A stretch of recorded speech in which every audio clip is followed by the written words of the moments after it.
Je m'appelle Eric. Je vous raconte mon histoire pour vous mettre en garde et peut-être vous sauver la vie. Je vais commencer à vous parler de la femme que j'aime, Evangeline. Une superbe femme, mais malheureusement plus de ce monde. Je me rappellerai toujours de ses yeux et de son sourire quand elle riait. Je l'ai perdue quand son bateau a chaviré lors d'une tempête. Son corps n'a jamais été retrouvé et a disparu à jamais. Sa sortie en mer s'est passée dans la Méditerranée. Je me suis renseignée sur les plages les plus proches du malheureux drame. Je tiendrai ce lieu secret pour des raisons évidentes que vous comprendrez plus tard dans cette histoire. Je me suis rendue sur place, j'ai cherché un hôtel à bon prix avec un minimum de qualité et je me suis arrêtée à un petit hôtel sympa et j'ai réservé pour 2 nuits. J'ai monté le peu d'affaires que j'avais emporté. Je ne comptais pas faire énormément de choses. À vrai dire, il n'y avait qu'une chose que je voulais faire. C'est aller sur ces fameuses plages. C'est la première fois depuis l'accident il y a maintenant 10 mois que j'ai le courage d'y aller aussi près. C'est comme aller visiter une tombe. J'avais pris un maillot de bain, ainsi qu'un masque et tuba pour me baigner. Ce sera comme si je lui rendais visite. Je n'ai pas eu le courage d'y aller pour la fin d'après-midi. Je suis restée à traîner sur mon ordinateur. Je me suis fait livrer un plateau repas que j'ai descendu après avoir fini et je suis partie me coucher. Le lendemain, le soleil m'a réveillée. Il faisait beau et chaud. J'ai prévu d'aller manger un morceau à l'extérieur pour le midi et aller me baigner après.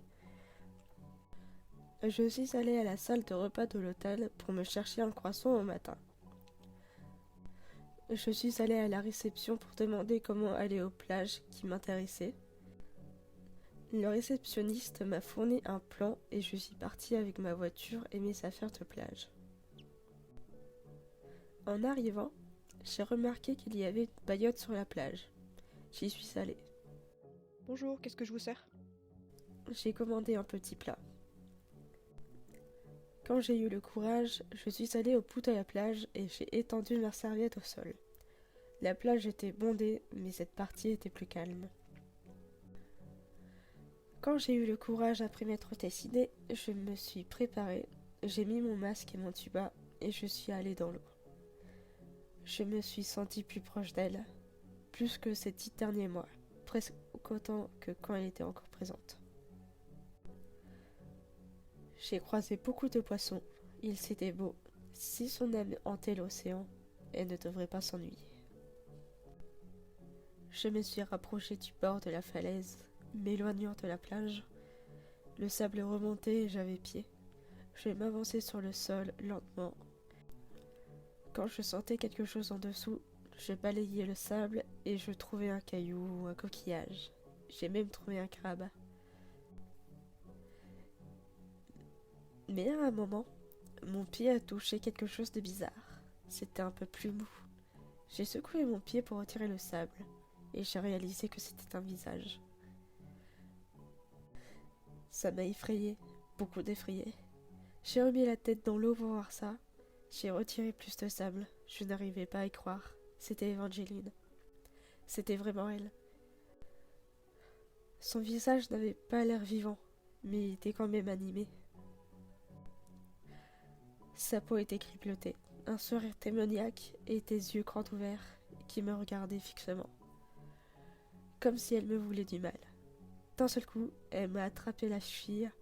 J'ai essayé de me débattre, mais même si elle était dans l'eau, elle y arrivait très bien. Elle m'a attiré vers elle. Je ne me rappelle plus être tombée dans les pommes. Quand je me suis réveillée, j'étais allongée dans le sable, sans tuba ni masque. Je pouvais respirer dans l'eau. Et d'ailleurs, je me sentais vide au ventre, comme sans organes. J'avais enfin compris pourquoi elle était étrange. Elle me les a mangés. J'avais envie d'en manger à mon tour, encore et encore, pour combler ce vide. Je sais que je pourrais transformer mes victimes en ce que je suis, alors si vous le pouvez, fuyez.